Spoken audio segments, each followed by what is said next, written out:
Welcome to the Creative Play and Podcast Network. Join us as we review our favorite RPGs, collectible card games, MMOs, video games, PC games, and bring up interesting topics and things that we'd like to share with everyone.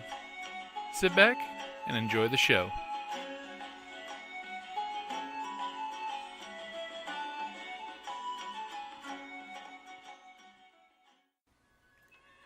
Hi, this is Kelly, aka Trixie from Ragnarok and Roll, a Scion to Ragnarok story, and Tilda Wimblewick from D&D Journey of the 5th Edition.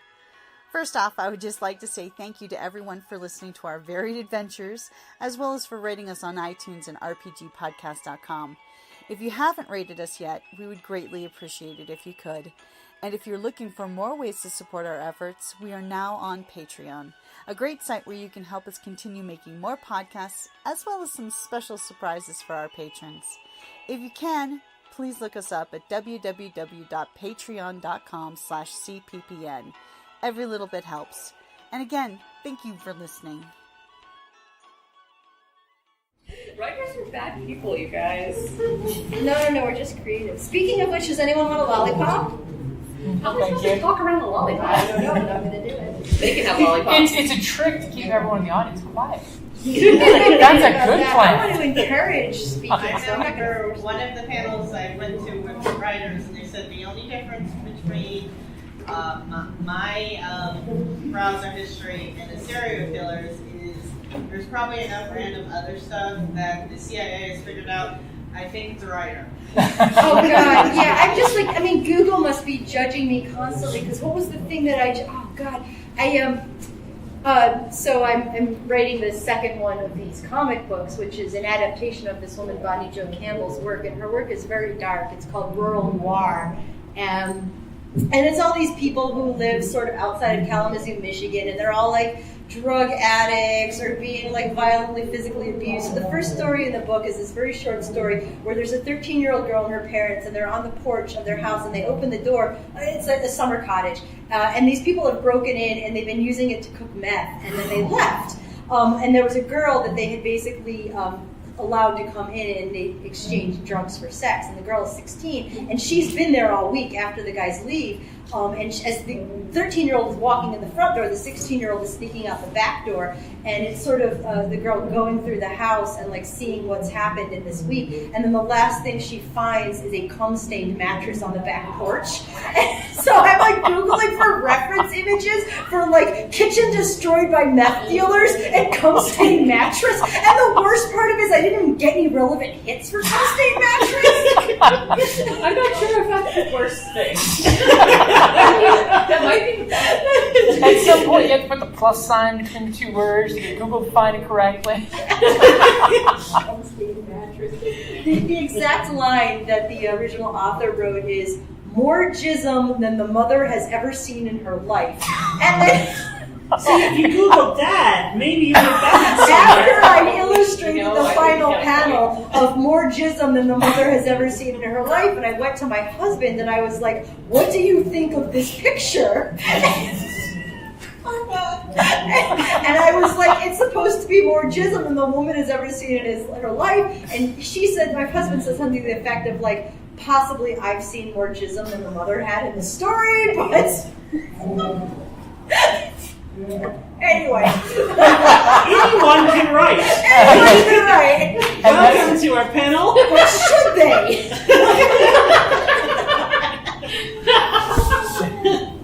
Let's do this. Okay, yes. Yes, it is after 6 o'clock, so whether or not we like it, that is our segue into our panel. Anyone can write. Good job. Yes. Thank you. Or draw. But anyway. Or draw, yes. I am your moderator, KJ Kabza. I'm sorry. I'm ready. I am so ready. I write short science fiction and fantasy. I've sold short stories for about the past 15 years to over 40 different places, about 70 different stories. My debut print collection is coming out in January. the Ram's Head algorithm and other stories. Here's my subtle marketing message as per request of my publisher. Beautiful cover. Thank So you. pretty. No, it's not. It's not going to be quite that kind of panel. It's only 6 p.m. I know.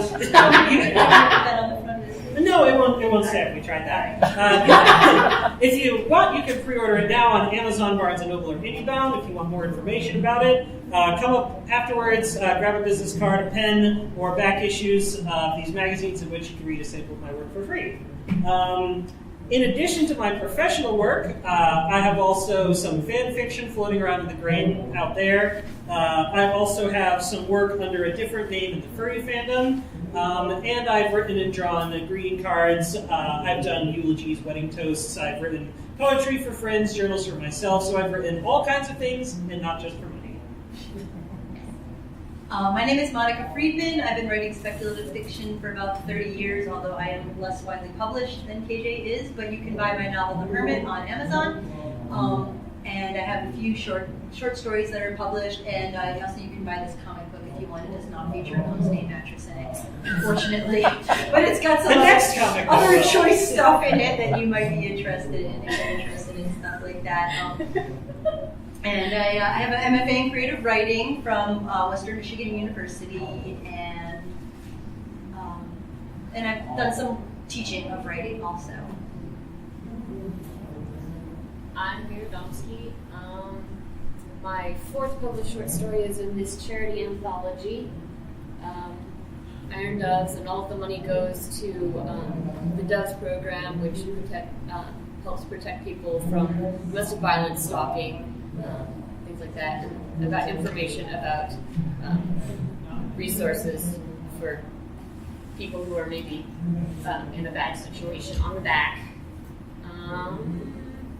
I made the mistake of getting a degree in creative writing from the U of A. Was the mistake the degree, or was the mistake the U of A? Both, I think. Okay. I'm not sure.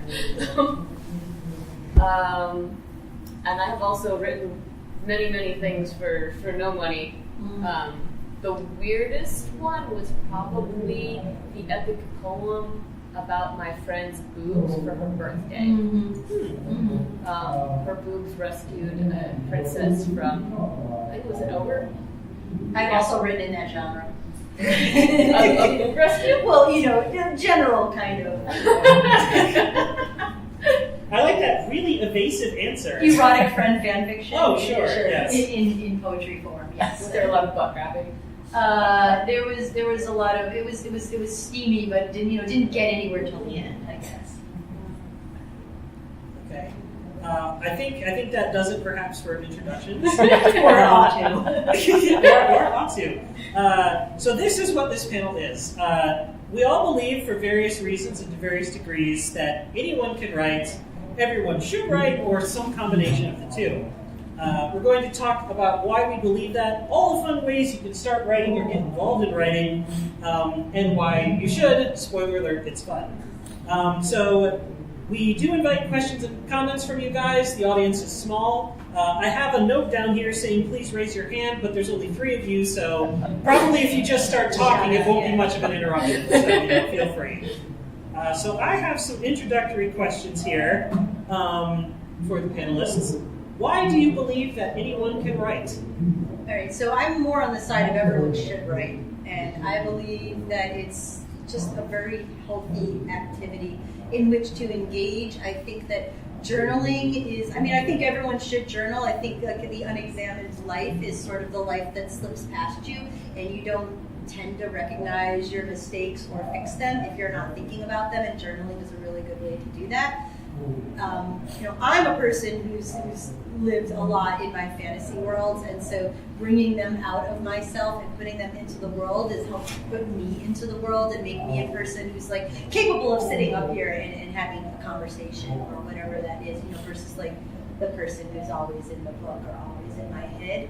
So it feels good. It's really good for you just to express yourself however that is, and especially expressing yourself in journal form, because like there's no judgment, right? Like probably no one will read it. If you're lucky, no one will read it. you hope no one reads it. Yeah. And that's the only form of writing that you hope no one ever reads. It's your like personal.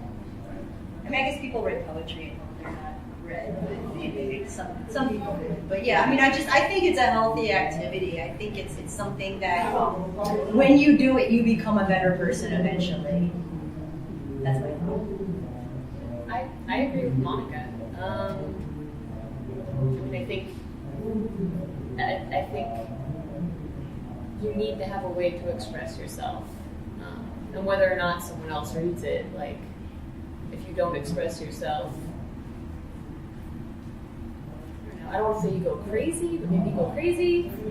I mean, I would. In fact, that's my favorite. It's a line from Ray Bradbury. I think he says, "You must stay drunk on writing, so reality does not destroy you." Yeah. Yeah. One of my favorite lines from a song was New York Minute. And it's about a guy who throws himself in front of a train. I think the line is, at some point he was too much in this world. And yeah, if I didn't write, if I didn't read, if I didn't do all this stuff, I would be too much in this world.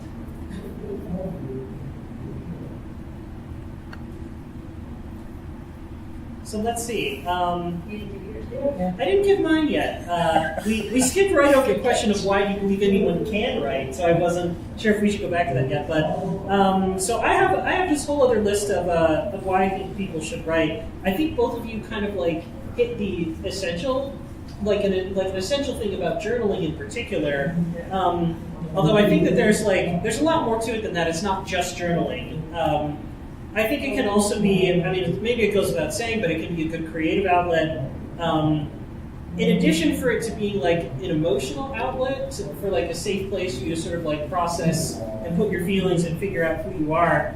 This kind of sounds a little bit silly, but it keeps you occupied, it keeps you busy. I mean, you know the old saying like idle hands are like the devil's playground or whatever. If you have and maybe to put it in sort of dumber parlance, but like writing is my anti-drug. Like if it gives you something to do that is healthy and constructive, especially if you have a hard time coping with reality or your life is difficult. You don't turn to other self-destructive behaviors or other ways of spending your time that could be expensive, that could be harmful.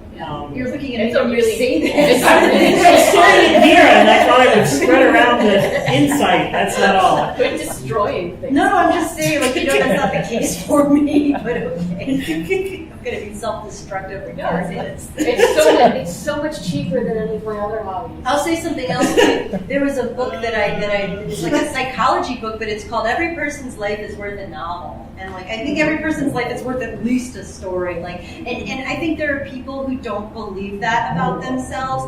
Like I had this terrible writing job but part of it I did get to do some interviews with people, and they wanted specifically people who worked in box offices at like music venues or something. And I happen to know a woman who worked in the box office at the Peoria Symphony Orchestra, and I was like, I'd like to interview you. And she said, why? My job is so boring and stupid. And I interviewed her, and so she had some great anecdotes about like people complaining that the trumpets were too shiny, and like so the best one was the violinist Joshua Bell came to the Peoria Symphony Orchestra.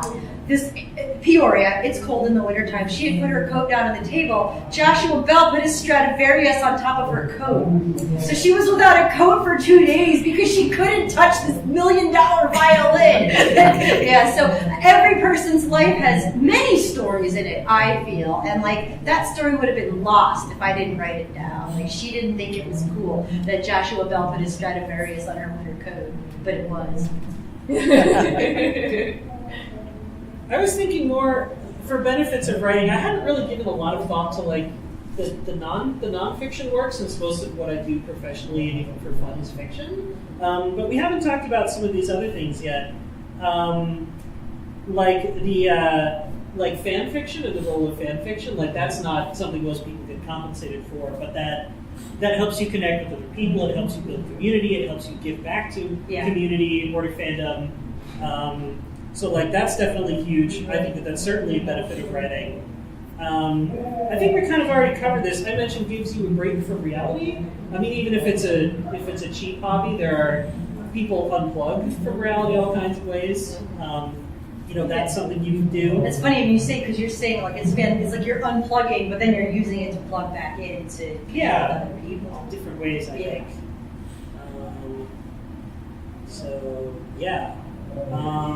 Other reasons why you should write. Other reasons why you should write. I mean, as far as nonfiction goes, to let other people know that they're not alone in their experience. One of the best books I've ever read was, and I'm blanking on the name right now, Jenny Lawson's most recent book. The first one was called Let's Pretend This Never Happened. I can't remember now. Anyways, it was about living with debilitating mental and physical illness. Oh yeah. But it was funny.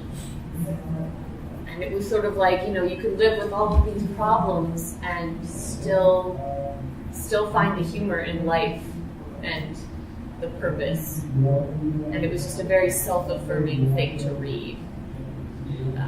So there's that, sort of like the communicating with other people, letting people know that they're not the only one. Yeah, and once it exists forever. Like you can be telling people that they're okay, many years from now after your experience. And Jack and I know this writer, Anna Redsands. She has like this really interesting life story, which is that she was the child of Dutch Reformed missionaries, and she was raised on the Navajo reservation. So she was this white girl, and she spoke Dene, and she really wanted to be Navajo, and I think probably if she had been heterosexual, she probably would have married a Navajo man and stayed there, but she also realized, like very surprisingly to herself, that she was gay, and there wasn't any place for her in either of those communities, and she's about 65, 67 now, and it took her 40 years, right, to find her place, and so she wrote this book, it's called To Drink from the Silver Cup. And I read it in many different iterations, because some of it was more focused on the lesbian stuff, some was more on the religion, some was more on the Navajo. She finally figured it out,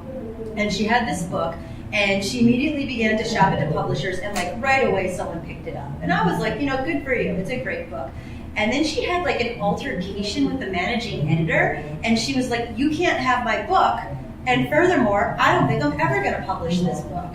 And I was like, what? Somebody's offering to publish your book and you said no? And she was like, I don't know, this and that. She said to me, Monica, who do you think is going to read this book? And I had a list, right? And I was like, oh my God, all of these gender studies people and all these religious studies people and this, and I went through and I said, and beyond that, and I said, right now, there's a 12-year-old lesbian girl sitting in her room wondering if there's a place in the world for her. She needs your book. Just publish it for that girl. And she went through this whole other thing, and eventually she found another publisher, and she published the book, and it's been very well received. But, that was a story, and she just thought, nobody cares about my story. And I was like, oh my God, nobody else has that story. That is a unique story. You are the only white girl raised on an Indian reservation who speaks Dene and integrated the boarding school dorms, and, all of that stuff. So you might think your story isn't for other people, but other people do want to hear it.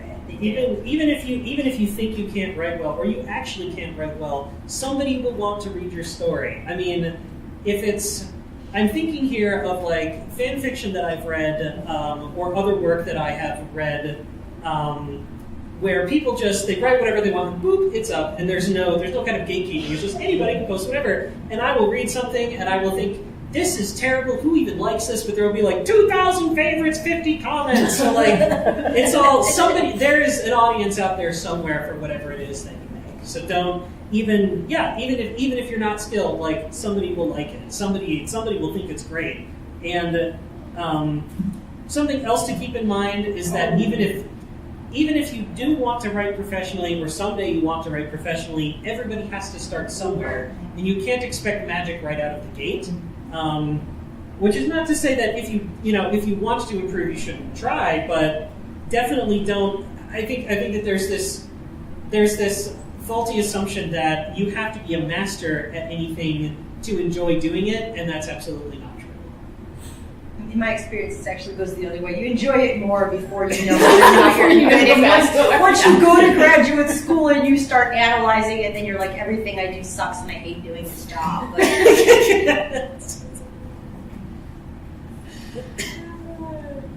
Yeah, I can't sing. I won't sing where other people can hear me, but I still do it. Oh yeah, I play the ukulele very badly and loudly. I like listening to you. Some people See, don't like it. somebody I'm not will like always that. like whatever it is that you make. Exactly. I also have next on here ways to write and get involved in writing. If we have exhausted the topic of why should you write, how about this? Is there any circumstance or reason under which you think you shouldn't write? Well, you know, it's funny. So when I was younger and I was writing, and somebody would like do something that really pissed me off, I would just make them like a petty, low-level villain in a story that I was writing. And we definitely I would write these, not erotic friend fanfic, but we had this friend. I would write stories about my friends, and certainly we did write stories in which we killed all of the people we hated. And this is like the 80s and the early 90s, and like now if you do that, you'll be suspended, and they'll send you to a psychologist. So like I'm not saying don't do it, but like don't bring it to, like don't show it to the people who might take offense at it. Or be aware of your audience. Change people's names. Maybe change people's names. Yes. Some other identifying characteristics. Yeah, I mean, I don't know that anyone shouldn't write, but I think people can use anything for bad intent, I guess. Okay. So if like you're writing your like 800-page, Unabomber screed or whatever, like maybe you should go get help first. But those people don't recognize themselves, so they shouldn't be doing it. But like, what can I say to Hate writing. People who leave bad notes just to hurt somebody. Yeah, Okay. yeah, That's a good example. Yeah, because it can Yeah. be really hurtful, Like sure. the person who wrote all the notes and stuck them to my back in middle school. Mhm. Yeah. Yeah, that's not a fake thing. And it that probably happens. wasn't even that creative, No, it was Yeah, poorly exactly. written. Derivative. Bad I handwriting. got them stuck into my locker. Yeah. I've heard this insult before. Remember, like in a Cyrano de Bergerac, where they like do a lame insult of his nose, and he's like, "No, that's Oh, not yeah. even good enough," and then he insults his nose for like 20 minutes. Yeah. So some people, don't use writing for cruel purposes, I guess. What if writing does not make you feel good, or you're unhappy with what you produce? If the act of writing doesn't make you feel good, why does it not make you feel good? Does it not make you feel good because you're 15 years old and you're in high school and they're making you write something terrible? Or is it because you're judging yourself? If you don't like what you produce, you can always throw it out or set it on fire and pretend you never wrote it. So I don't know if that's an excuse. So you would argue for try first, sort of self-reflect later. I think there are some people who are never, ever, ever, ever, ever gonna like it. Like my stepson, for example. I don't see him ever, writing anything for his own personal pleasure, even though it would probably be great for him and he probably should do it, but I wouldn't force him to do it. Yeah. Any other thoughts about that? No, I think that covers it. Okay. I would draw a distinction between writing that makes you feel bad because you're judging yourself, or you have, I think it's Ira Glass that calls it the taste gap or the skill gap of I've heard this, yeah. Yeah, so you're both a consumer and a creator, and if you've been consuming something like writing for a very long time and you just start creating it, your palate as a consumer is very refined, so you know what you want to see. But as a creator, you don't yet have the skills to make it there. So That's hard. so if you first start out, you're like, I'm unhappy with this. This sucks. I should stop doing this. Do you think that because you're being overly self-critical and you're not giving yourself space to learn, or do you think that because you're just I just plain don't like writing and I would rather express myself sculpting or playing the guitar or something like that? That makes sense. That makes sense if you're just, as long as you're expressing yourself some way. Yeah, but it's if you start and you're I'm not good at this, then you sort of miss that, and the 10,000 hours to mastery it's not like a scientific principle, but if you've put 10 hours into something and you put 10,000 hours into something, the 10,000 hour result is probably going to be way better. So you haven't even gotten to the part where you should be criticizing your own work, maybe. Well, I think there's always that myth of talent. I don't think talent is a real thing. You don't think so? No, I mean like you know, you're drawing something and people are like, oh, that's really good. It's you know, you're fortunate to be so talented. No, I'm not fortunate. I just never put down the crayon when I was 5. So, I don't know. At what point do you think somebody can say, or it's safe to say, like, I have given like writing like this long good try, and no matter what I try, I still don't like it and it still sucks? Like, where is the point where you go, writing is not for me? When you finish college. Okay, that was a very quick, short answer. Because I'm just like, whatever. How are you going to get anywhere in life if you can't do it till then? I don't know. Like, I think that's a really hard personal decision, because I mean, like, when I was struggling with writing a novel a couple years ago, I got to have dinner with Paolo Bacigalupi, who won like every single prize you possibly could win for his first novel, The Wind-Up Girl. And I was like, you know, how do you deal with feeling bad about what you're writing and not liking it? He's like, I finished The Wind-Up Girl and I felt like I had failed massively. And I was like, what? Because he won every single award you could. And it was just, I don't know, it was a very eye-opening experience for me to hear him say that he felt like he had failed. And I think it's hard to decide. I mean, like, It sounds like you're saying you should never give up then. well, maybe because I've tried to give up a bunch of times and it just never seems to take. Yeah. I tried to quit like 3 times. You have some determined needs. I mean, I don't mean it's just like. I've never tried to quit. I've had sort of moments in my life where I moved away from it. But I mean, you know, I think it draws you back in if you're that person. I don't think anyone asking that question would be like, "Oh, I suck. I should walk away from it." Yeah, And- you can't just quit things because you feel like you're good. If you're saying that, then obviously you're vested in it and it's important to you and you actually want to continue, and like maybe what you actually need is a writing group and some critical feedback, and to like, you know, read some, you know, how-to books and to read more great literature, because I think that's really the way to learn. Yeah.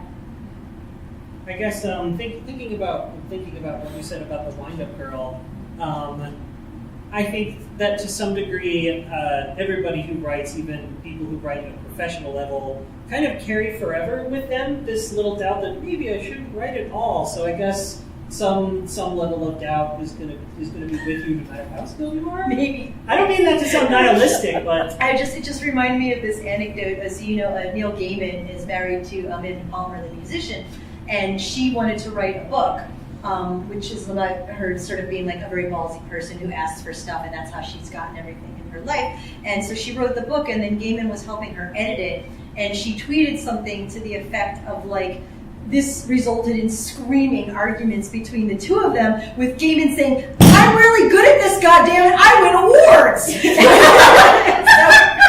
So, maybe Gaiman does not second guess himself. okay, that guy doesn't, but many writers do.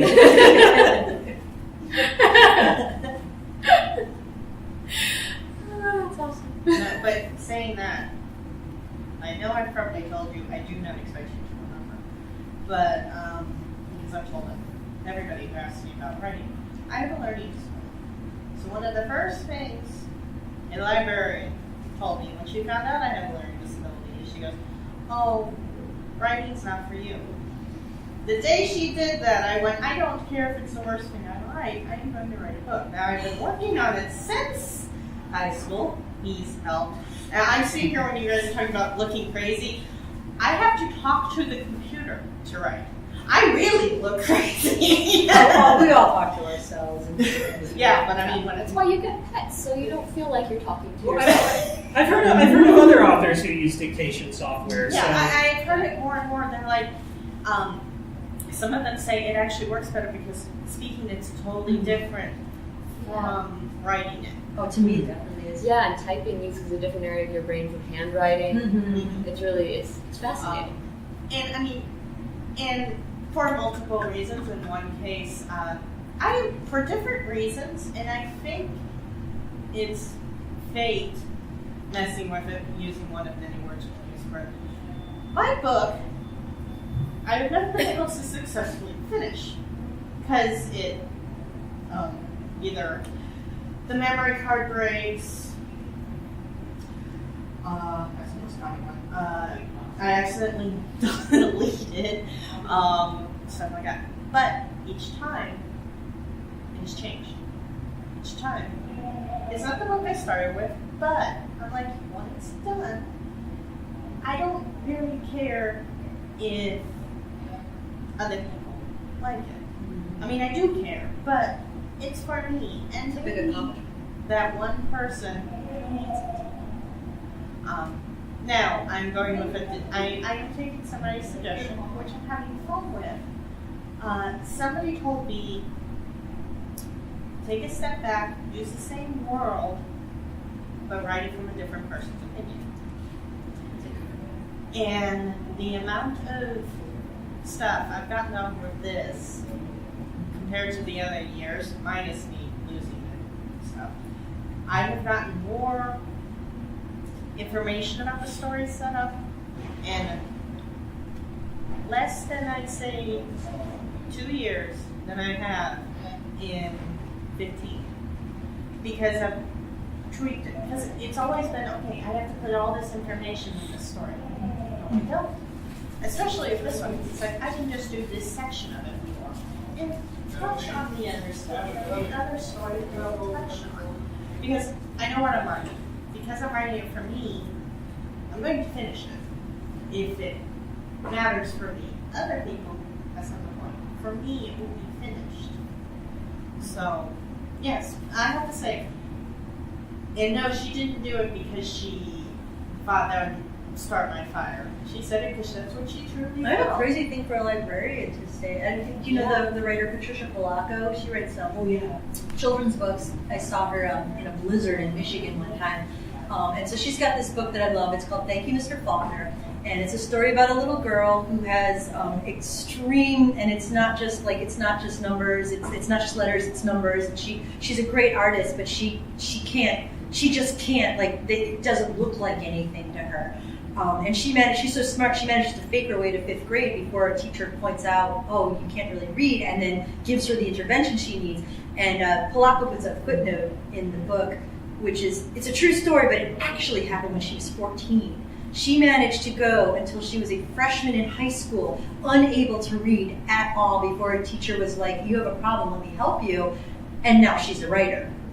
So it's, I can't believe a librarian would say that. It's just such a thoughtless thing to say. Yeah. Well, it was a school librarian, so I don't know if she was doing it for a passion. I don't mean, you know what I mean. I hope. No, I definitely think that another thing that can throw you off on the subject of when is it time to give up, or how do I know I can't write? Sometimes you just need a small tweak to your process, or you just need to try something a little bit different, and that it just changes everything and absolutely helps you going. So that's another reason, I guess, why everybody should write, is that there are so many different techniques that work for so many different people, and that maybe you just have not yet found the thing that helps you create well, or that helps your story work, or that really puts your process into high gear, or helps you get out that story inside of you. So there are, even 20 years ago there wouldn't be dictation software, so that solution would not exist. So new possibilities. What I was doing when I first started was but he's known me most of us. I know he's a computer genius. I would use a recording and I would tape it, and I would have a friend of mine type it up for me. Okay. Only downside is everybody I know is very opinionated. So sometimes they put stuff I didn't type. Oh. I didn't speak in. And then I find it and I go, no. So now that I don't have to do that, I left my Kindle because I will stop. It still does that, but now it's a little bit okay. I A little less calm obvious. down. I just need to calm down. It's just not understanding. Okay. So yeah, no, that happened more than once. I can see that for sure. So do we have any other comments about why people should write? Have we discussed this part of the issue to death? Because they're alive. That's why we should. That's a good reason. All right. Well, I guess that can take us then to the second half of the panel, which is ways to write and get involved in writing, aside from just I'm writing a story professionally for publication where people will pay me money. So all the different ways you can get your creative outlet on. Yes. I have this list that I wrote up ahead of time. But do you guys want to start tossing out ideas? Dungeon Master. Oh, that's a good one. Yeah. Often overlooked. That was not on my list. If I had more time, I would 100% be That DMing. is not a change. Oh yeah. I mean, I have a friend who I'd love to did Game a Masters. 3-year campaign, and she's saying like, "Oh, it really is a book." It's it was her own gaming system and her own world. So Oh, wow. it's like, yeah. That's seriously creative. Oh yeah. Well, that's Robin, of course. Oh, Robin. Yeah, yes. she's running that campaign for years. So, what else? I mean, everything. We talked about journaling a lot, and I do, and I don't do it as much as I used to, but like dream journaling, right? So, like when you wake up and then you've already got the story, and then you write it down, right? So it's like the first thing you would do in the morning is write a story. It's so easy. Are you all right? I'm just remembering when you do that, and then you're awake and you reread it, and you're like, that doesn't make any sense. Like, why would there be demon hunters folding laundry in a hotel? And I don't even remember writing it or having. Well, that's your story prompt. Then you need to figure out why. It's real life problems. There's the opening scene, and go. Speaking of prompts, I mean, there's so many things like that. So, like when I got married, Let's see. my friend gave me this. You might have seen it. They have it at Barnes and Noble. It's like a question a day 5-year journal, and it's got 365 pages, or 360, and each one has a question, and then it's got 5 spaces. It just says like 20, and you fill in the year or whatever. And so and you can see like how you might have changed over the space, because I'm in the last 6 months of this journal. It'll be almost my 5-year anniversary. And yeah, it's great because like some of it will be like the question will be like, what's your favorite thing to do on a Sunday morning? And that like never changes. Like my answer, my favorite thing to do on any given morning is be asleep. I don't like being awake in the morning time. But then other things like it'll be like who do you depend on right now, and like you can see like how that's changed through the space of 5 years, and it can be very surprising. So that's a really cool fun. I mean, it's kind of like weird, and now it's starting to be like, oh God, it's a burden, but I have to finish this book. So 6 more months I've got on it. That's another one. What else? I mean, yeah, you could publish your own zine. I mean, just blogging, any kind of blogging at all, just you start doing it, people will follow you if you do it regularly, no matter how bad you are at it, which is weird, but it happens, yeah. Or how much jerk you are. Oh God, it's like the bigger a jerk you are, like the more followers you'll get. That's the world we're living in now. Like, And yet somehow we talked about you shouldn't use your writing for evil. you shouldn't, but people do. Some people do. And I mean, you can do 140 character tweets, and suddenly you ascend to the highest level of government. So yeah, that's writing for evil. Sure, you shouldn't do that. I already mentioned fan fiction. Yeah, fan fiction. That's one of those like going without saying thing.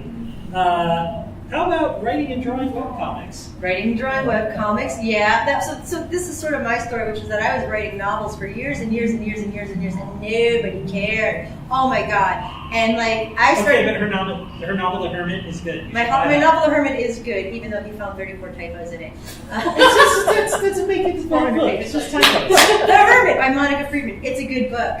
It's in the desert. However, I wouldn't notice the typos. right, exactly. However, I started drawing webcomics with literally no. I mean, I think I read a book by Will Eisner and a book by Stan Lee.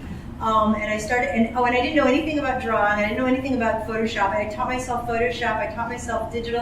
And they're pretty abysmal in the beginning. And that was sort of like the gag of it, was that like I suck, but I'm going to get better.